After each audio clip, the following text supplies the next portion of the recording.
Hello everybody, I have had a lovely bit of time off. No broken legs. I think No. this is great coming back from skiing, Belinda. I feel good about it. Yeah. Do you know what else I feel good about? Go on, what do you feel The fact good that about? any minute now somebody's going to click on this subscribe button here and And go, dingle the dingle-dongle Ping, bell. ping, ping. Yeah. Because we've got a great show today. We've got so many great guests. We really have, but before we do that, roll them titles. Yes.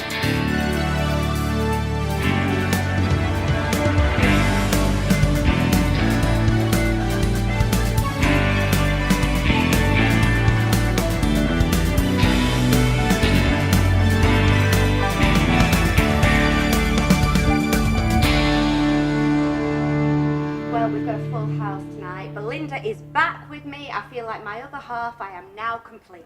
I feel complete now, I'm back too. And you know who else we've got? Who? We have got Berry Pride, which is very, very exciting. We've got LGBT Cricket. We have? Yes. I'm excited. I know. I love a game with balls, you know. I really do. I'm quite partial to it. I really am. Look, I have got my Pride t-shirt on. I've got Yes. my Pride shoes. Look, rainbow. You're just a rainbow. I am a ray of sunshine and a rainbow of light. And speaking of which, somebody that knows everything about every ray of light that's going on over on our little square boxes that we watch at the corner of our televisions is our Hales. Hales, what have you got for us today? Oh, well, so what I want to talk about is reality TV to start off with, because it's a while till this next series, but the casting team are on the lookout for this year's contestants for I'm a Celebrity, Get Me Out of Here. And Ant will be back presenting with Dec as well. Former footballer John Terry is actually rumoured to be in this year's series, along with Gemma Collins from The Only Way is Essex, Georgia Steele, Kate Garraway and Michael Lavelle from Corrie. Now, who would you like to see? Drop me a tweet at HeyKate. Now, more rumours as to who shall be joining this year's Strictly Come Dancing. They include Chris Evans, Hugh Edwards, Vogue Williams, Deborah James and Michael Caine. Now, him I'd love to see. Now, moving over a little to sci-fi, and Alex Kingston has suggested she wants to go back into Doctor Who as River Song. I'd love her to, actually. Now, Doctor Who fans like me will be able to soon step inside that famous TARDIS in a new virtual reality film. It's called Doctor Who Runway, and the viewer will play a companion to Jodie. It's exciting. Now, over to Netflix, and some of the top films to be released are Crazy Stupid, starring Emma Stone, Ryan Gosling and Steve Carell, Full Metal Jacket, which is about the Vietnam War, Nocturnal Animals, which is based on the book Tony and Susan, and Mudbound, which revolves around racial tensions and family bonds just after the Second World War. Now, one of the most talked about documentaries on Netflix at the moment is, of course, the disappearance of Madeleine McCann. I can't believe it's actually 12 years since that little girl was taken. And I do hope that this documentary will uncover a little bit more truth, let's say. Well, that's it from me, and I'm going to catch you next time. Bye! I'm Emily Fleeshman, here for your Manchester in Media City to meet Kimberly from Hart-work, a sustainable fashion brand. She ethically sources all of her clothes to give your items a new lease of life. So tell us a little bit about where Hart-work came from and how it was born. Yep, so I've been working as an actor for 10 years, as you know. Out of frustration and lack of work, I decided to get a sewing machine to be creative and realised then I could actually sew. Started making a few bits, then made an LGBT Pride-inspired dress for Soap Awards, which then caused a bit of controversy, as you do. And yeah, so then ASOS saw me and it sort of like built momentum. So never really something that I planned to happen, but yeah, something I'm very glad it has. And why did sustainable fashion, why was that what was attractive to you about the whole brand itself? Why didn't you just go down the new fashion designer route? Because you have to follow patterns, and you know, as like a learner sewer at the start, it's probably better to tear apart and rework. But most of all, that's what I want to work with, pre-existing clothing, because nothing should be like, obviously you know about fast fashion at the minute and what it's doing to the earth, the whole world in general, so it's not an option for me. Like, I only work with roll ends, I only work with pre-existing. It doesn't have to be vintage either, it could just be like, you wore it, now I'm going to wear it, and that's the way it is, and that's the way I want it to always be. So everything's only ever made once, nothing replicated ever twice. So when you buy something from Hart-work, no one else will have it in the world. Which is amazing, because I think in today's world, as you said, fast fashion, people have 10 carbon copies. You know what it's like, turn up to a party and there's 10 people in your dress and you've got to run home because you don't want to be wearing the same thing as something else. So not only are you giving people the individuality and the creativity, but you're also reusing fast fashion. So it's not just going to end up in, you know, landfill 2 minutes after someone's worn it on a night out. Yeah, and this is it. And I think that back in the day when I was in school, all I wanted to do was fit in, and I used to want to wear almost what everyone else was wearing. And I feel like we're all stepping away from that now, and we'll do anything to stand out. Don't know if that's Instagram world, don't know what that is about. But for me, I'm like loud, proud, and this is what I am, and this is what I wear. And yeah, it's an expression of me, and I think that's what clothes should do for people. And you're wearing one of your looks today. Yes, I am. Talk us through a little bit about where these items came from, how they were designed. Okay, so I'm a bit short. So I've made my own pants today, which basically means that when I walk, I'm not going to trip over them. And then this jacket is inspired by Drake. So this is an old T-shirt from Drake's tour, taken off. Now the arms here as well can also be detachable, so I've put that on there. So if I wanted to have a little waist jacket, I could. If not, I can have like this full jacket here. I can have one arm, one off. So the top is reworked. So basically this was my friend's T-shirt. He was like, do you want some T-shirts? Yes, I do. Recut it up, and then I've done a sort of, it all wraps around you. So very like festival inspired, do you know what I mean? That sort of like young trendy thing. You can have it any ways. You can have it wrapped around your thighs if you want to. But yeah, so it's just basically it's like fits your size as well. So you know, with the weight around the waist, you can make that fit you perfectly. So. And one of the other looks that we've got modelled today by Lisa. Talk me through that. So Lisa is wearing a reworked Puma vintage top, so it's American football wear. The signs are coming off slightly from it, but that doesn't mean that it can't have a second life. Cut it off, make a belt from it, add a skirt, boom, she's got like a little ball gown going on. Yeah. And similar to your jacket, you've layered it with one of these creative denim jackets. Talk me through that. Yep, so this one's Star Wars inspired. It's got 2 orange panels to match the Star Wars slogan. So if you're a Star Wars fan, that one's for you. And again, pulling on that retro theme and being able to make it individual to your own likes and dislikes. Yeah, exactly, yeah. If you want like an egg and spoon on there, we can do that for you. So what I'm really getting from Hart-work is it's very much about versatility, it's about longevity, it's about individuality as well, so individual fashion and going from season to season to season and answering that problem, which is massive at the moment about fast fashion. Charity shops are getting inundated. They can't actually handle the amount of fashion. Yeah. I think it's the Mary Kondo effect when everyone's chucking stuff out into charity shops. But actually charity shops can't take it, and it's ending up cheaper to go into high street brands and buy individually new items than it is to buy second hand, and it's such a shame because it is impacting the environment. So is that what Hart-work sort of stands for? Yeah, it is. And also at the minute the vintage wear is really in, but so much so that these charities are getting this stuff in and then they're bumping the price up, which is great. They're making more profit. However, it's people are selling it online vintage wear at the minute at such extortionate prices, so it's actually cheaper to buy something old than new, like you just said. I do think that, you know, sustainable fashion brands like this are the way forward with fashion. It's more ethical, it's more sustainable, and it's so nice to know that it's born and bred here in Manchester with Hart-work. Thank you so much, Kimberly. It's been an absolute pleasure talking to you today. Thanks. Well, it is almost upon us, that season where there is an abundance of pride. Yes. My favourite time of the year. I call it my gay Christmas, to be honest with you. I really do. I love it. It's just a lovely time. Everyone is feeling the love, and there's some great things and events on around the city and on the outskirts as well. Well, there is, because they're not just around anymore. They are literally everywhere you go. And they're all equally wonderful events. And one person that's going to tell us about a particularly wonderful pride is this gentleman. He's called Mr. Tony Malone, and he's going to tell us all about Berry Pride. Welcome. Hello, thank you. Thank you for having me. It's going to be amazing. It's going to be immense. It's going to be amazing. It is. It's beautiful because, like you say, with the weather, you've got the spring, you've got the birds, what you want. It's the 3rd Berry Pride as well, so it's been going through the years as a parade through Berry. It's getting bigger. It's branching out. More people are coming. So why do you think more people are coming? I think, to be honest, there's a little bit of a kickback from Manchester Pride where it's quite inaccessible. I was lucky enough to MC for Super Josh last year on their float, but then after that, after the parade and everything, I started to go and buy a ticket and then go in, and then you can't move, and then it's £1 million for a pint. So it's I think when all over the country now, when you see it, because I know Rochdale Pride have got a Pride event coming up as well. I think they're going to be the future. Well, I've got to say, I'm only round the corner from Bury. I actually went to Bury College. I've not been to Bury Pride though, so I need to come this time. But what can I expect? Do you have a parade? Whereabouts do you go? Is it near the Rock? Where what's it about? It is basically Saturday the 13th of April. All starts off 10 a.m.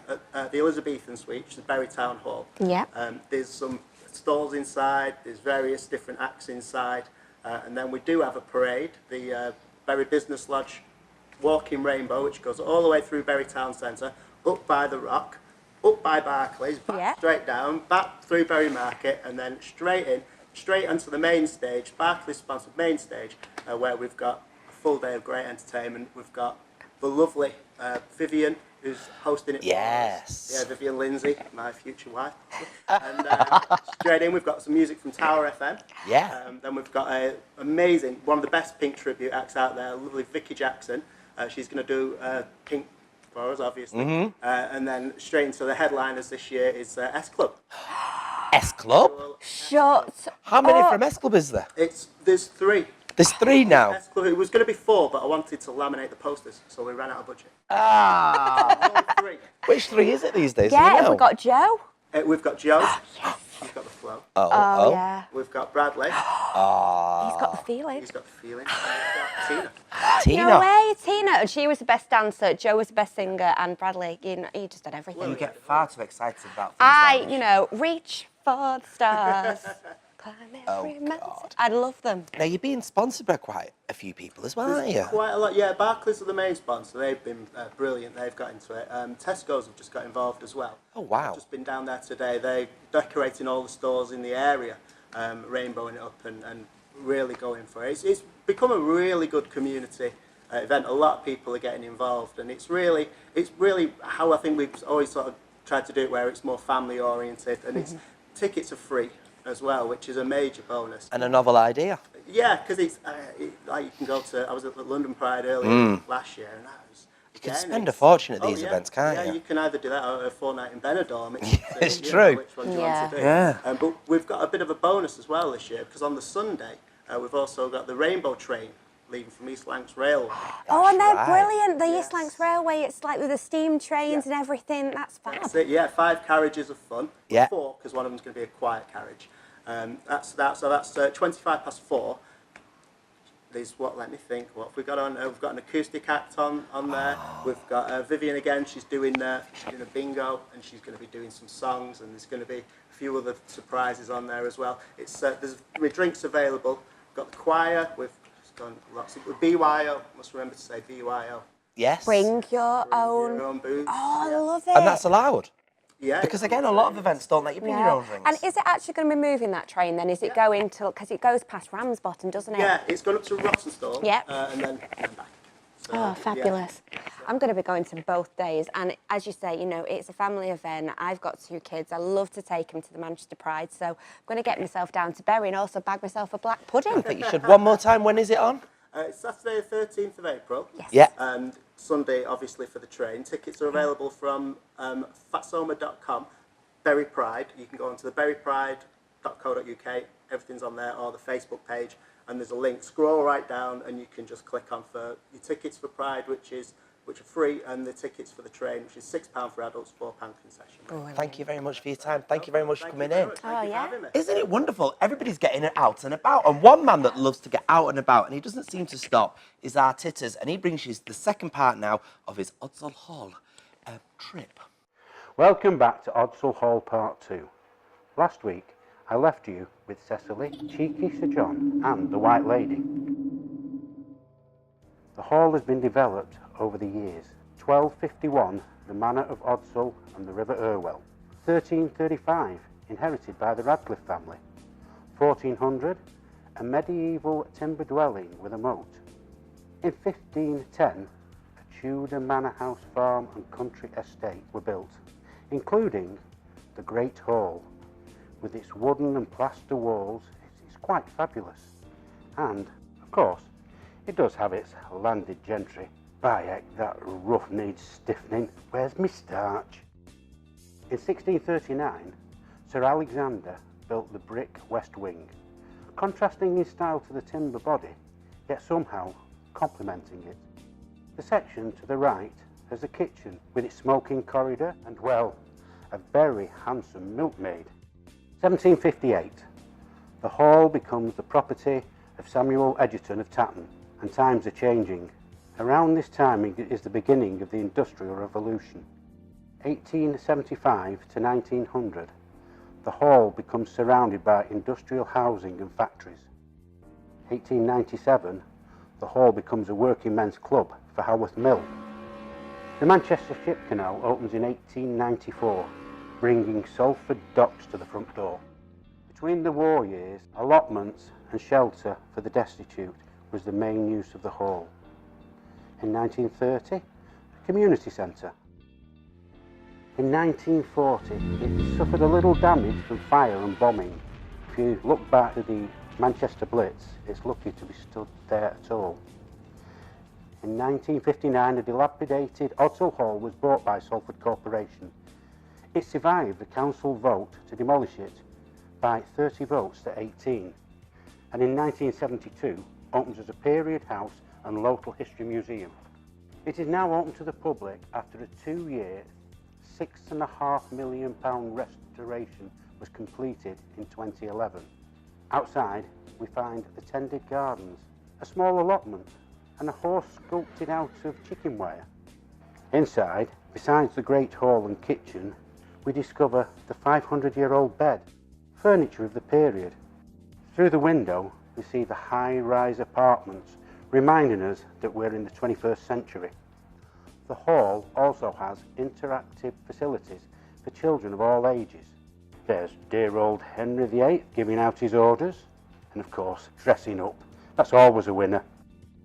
And of course, there's the lovely tea rooms. There are events aplenty, such as ghost nights throughout the year, not forgetting a Mother's Day afternoon tea special this coming Sunday, the 31st of March. Well, it's time for me to say ta-ta, so ta-ta. I think I'll just go back and do a little bit more dressing up before I go home. You never know what he's going to get up to, do you? He gets around, that man, doesn't he? He certainly does, but has he ever played cricket? I don't know if he's actually covered that on this show, has he yet? I'm not sure either, you know. Well, maybe we should introduce them to this pair because they've come along tonight. Welcome, we've got Amanda and Harry. Right. Is it the first LGBT team in Manchester that we know of? This is brilliant. This is wonderful. Absolutely fantastic. So how did it all come about then? Basically, we're an established club already, and we've been going for over 100 years, but when I was looking on the LGBT website, I was looking at all the sports that could be available to members.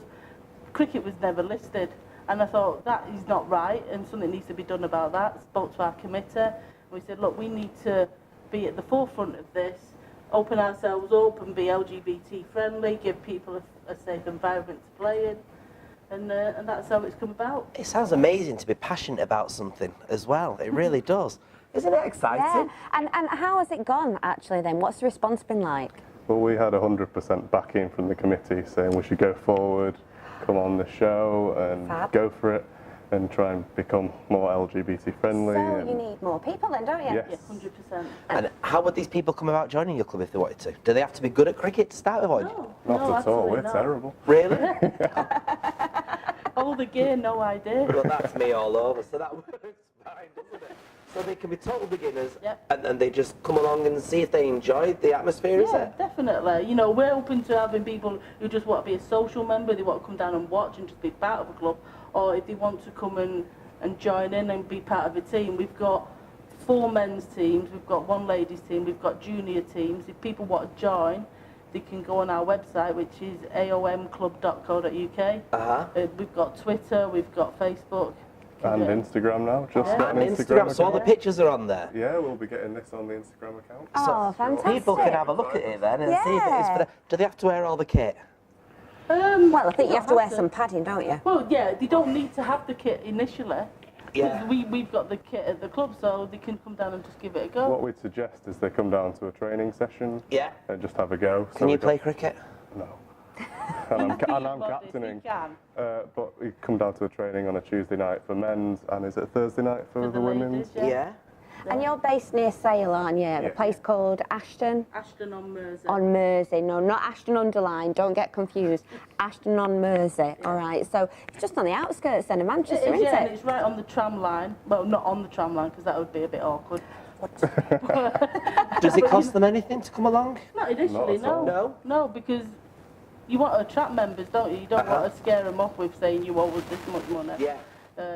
So you two can come down to start off with. We will. I'll have I a go. could see me wearing a cricket jersey with my makeup on a white jumper. I'm sure that'd It'd be be orange lovely. afterwards, It would wouldn't be it? very Flipping orange heck. afterwards. And it's a great season though now to actually start it because, you know, we're into spring, you know, and then into the summer months. And as you say, it's not just one of those sports that you can get involved in only. You can watch it because lots of people like to do that. It's a long sport, isn't it? Get yourself some Prosecco. Just, just got a brand new clubhouse, a new bar, and even if you bring your kids down, you can have a drink whilst watching your kids. Not too many though. Yeah. Wouldn't be very sensible. So it's a full family can come down and yeah, fully exactly. enjoy. How often do you meet? Well, all our teams, we play every week. Yeah. Throughout the summer months, but there's something on at the club every night, whether it's training or juniors. It's just one big family, and we want to just invite more people into our family. That is fantastic. Really Talking is. about kind of doing the matches and stuff, so is it all competitive then? So you're not just playing against each other, you're playing like from teams, you know, all over the place. Is there like a league? Yeah. Yeah, there's a big league system. All the teams are entered into, even the juniors. But I think some of the junior games might be friendlies. But you wouldn't be thrown into the deep end if you just come down to training and see if you can have a go. I'm getting down to the nitty gritty here. How long have you been playing cricket for? You're I've very been knowledgeable about it. Playing cricket since I was 9, so 13 years. See, he does know what he's talking about. I bet he knows what a googly is, don't you? Yeah, I do know what a googly is. I've never known what a googly is. Tell me What what is a a googly googly? is. So a leg spinner spins it out from a right-hander. A googly goes back into the right-hander. That just sounds like a night out on Canal Street, I'll be honest with you. And leg before wicket. Yeah, leg before wicket, LBW. Yes. I've got it. How's that? What? No, that's not what they say. Oh, did they? Yeah, they just say how's that, don't they? And we've got the right sport. That's Yeah. right. It was even, and I've just remembered when we last discussed cricket. Did we? It was when you said about the big heavy balls on your chin. That's when I remember that one now. I did, yeah. It's all come back to me. Were So they hard? They were hard, yeah. And I was saying I don't like probably having get a them hard checked ball out. slapping me in the face. Remember that time? You know you can get red balls and pink balls now. Can you? Yeah. Hey, see, now it you've must got be the me. temperature. It must be. It must be the temperature. So once again, if people want to get involved in this, how do they do it? You can go to our website, which Yeah. is www.aomclub.co.uk. You'll see all our social media links on there. Yeah. Just give us a contact and come down. I think as we get to the better weather, we should come down and fully do one of our experiences from there. I'm up for it. See Like what I say, it's all about. I'm not very good. I might be sitting kind of with my Prosecco and watching you all But do we it, especially our titters. We do offer a Prosecco cricket night. Oh, there you go. We did it You last- are there so much. That We sounds did it like last heaven. year. It sounds amazing. Well, thank you very much for coming in today. I'm quite excited Yeah, about this. see you on the pitch. And it's sport, which is no, I normally don't get excited by sport. I unless don't like it's- cricket. I love it. Dear God. Anyway, thank you very much for coming in. Now, we have got to wrap it up now, Shell. Oh, we do. We've but got to yeah. wrap it up now. We're not here next week. We're not here next particularly. week, but I am super excited because we've got our live audience show. Yes, that's coming your way on the 4th of the 4th, everybody. Yes, Yes. absolutely. So make a date in your diary, and before then, you know what to do. You need to click that button, don't you? And ring that dingly dingle dongle bell. Absolutely. And then you can enjoy lots and lots of all your favourite episodes of Your Manchester.